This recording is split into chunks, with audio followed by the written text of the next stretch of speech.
अच्छा ऐप है, मैं अभी डाउनलोड करके खुद को अपडेट करती हूँ।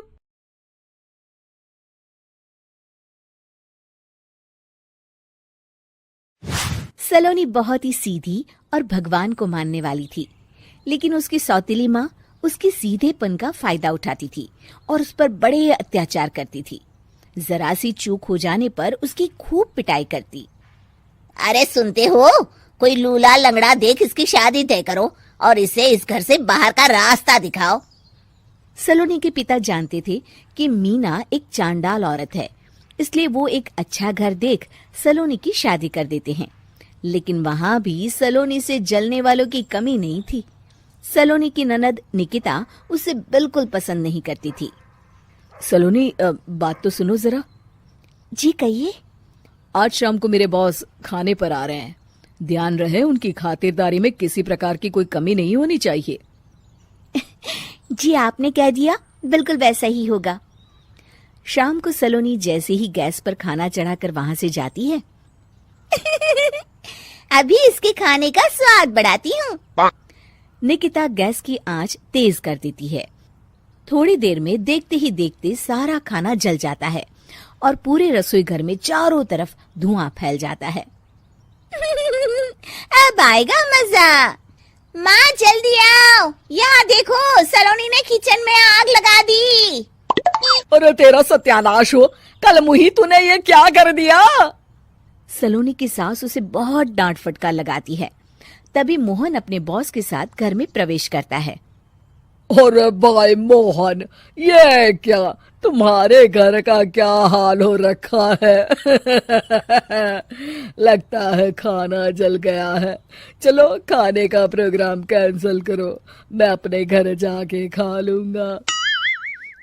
सर, दरअसल सर मुझे माफ कर दीजिए। अरे कोई बात नहीं, घरों में ये छोटी मोटी बातें होती रहती है।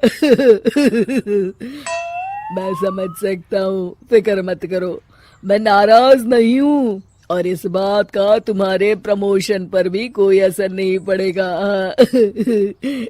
चलो अब चलता हूँ मैं। बॉस के जाते ही मोहन सलोनी पर भड़क उठता है और उसे खूब खरी खोटी सुनाता है। भगवान, मेरी माँ तो कहती थी कि अच्छे लोगों के साथ हमेशा अच्छा होता है, फिर मेरे साथ ही बुरा क्यों होता है? आखिर मेरी गलती क्या है? तभी आकाशवाणी होती है। बेटी, अब तुम्हें कोई दुख नहीं दे पाएगा।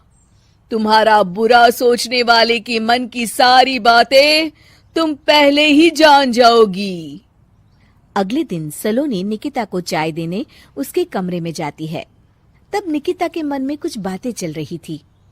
कल तो मैंने सिर्फ खाना जलाया था, अब तू देखती जा सलोनी, तेरा इस घर में जीना हराम कर दूंगी। अच्छा, तो ये बात है, अब इसे सबक सिखाना ही पड़ेगा। कुछ दिनों के बाद, सलोनी, मेरे कपड़े जल्दी से प्रेस कर दो, ऑफिस के लिए देर हो रही है। सलोनी मोहन के कपड़ों के पास प्रेस गर्म होने के लिए रख देती है और अपने कमरे में चली जाती है। तभी हॉल में निकिता आती है। सलोनी चुपके से उसे देख रही होती है। आज अगर मैंने ये कपड़े जला दिए, तब तो पक्का मेरा भाई इस सलोनी की बच्ची को धक्के मार के घर से बाहर निकाल देगा। अरे तू क्या मुझे निकलवाएगी? महादेव है मेरे साथ।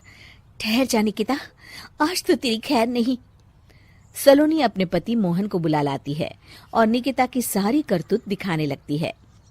निकिता गर्म प्रेस मोहन के कपड़ों पर रखकर अपने कमरे में चली जाती है। मेरी बहन इतनी बड़ी चालबाज निकलेगी, मैंने तो सोचा ही नहीं था। मुझे माफ कर दो सलोनी, मैं तुम्हें गलत समझ रहा था। मोहन निकिता को बुलाकर उसे खूब डांट फटकार लगाता है। उस दिन के बाद से सलोनी की जिंदगी पूरी तरह बदल जाती है। सलोनी हर किसी के मन की बात सुन लेती थी।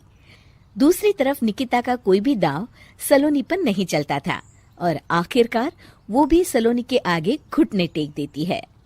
फिर एक दिन सलोनी की सास की सहेली ममता अपनी बहू कविता के साथ वहां आती है। कविता मन ही मन कहती है, अरे ये बुढ़िया पागल है जो मुझे यहाँ लेके आ गई।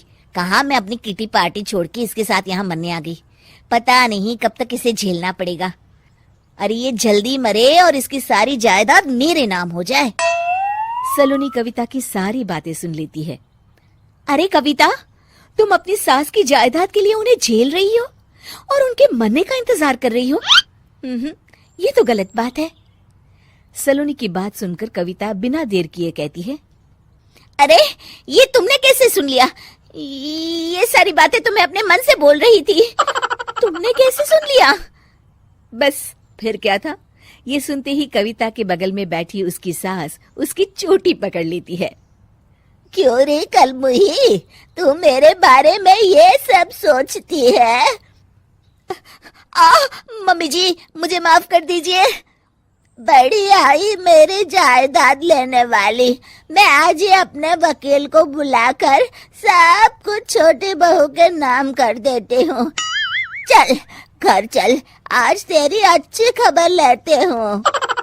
इस तरह सलोनी लोगों के मन की बातें सुन लेती थी, लेकिन धीरे धीरे सलोनी को एहसास होता है कि उसके आसपास के सारे लोग एक दिखावे की जिंदगी जीते हैं और सब एक दूसरे के बारे में बुरा ही सोचते हैं। हे भगवान, दुनिया में कैसे लोग हैं? सबके मन छल कपट से भरे हैं। मैं तो लोगों के मन की बातें सुन सुनकर तंग आ चुकी हूँ। मैं अपनी जिंदगी में अब बहुत खुश हूँ। अब आप मुझसे ये शक्ति वापस ले लीजिए भगवान। इस तरह भगवान सलोनी को दी हुई शक्ति वापस ले लेते हैं और सलोनी एक आम जिंदगी जीने लगती है।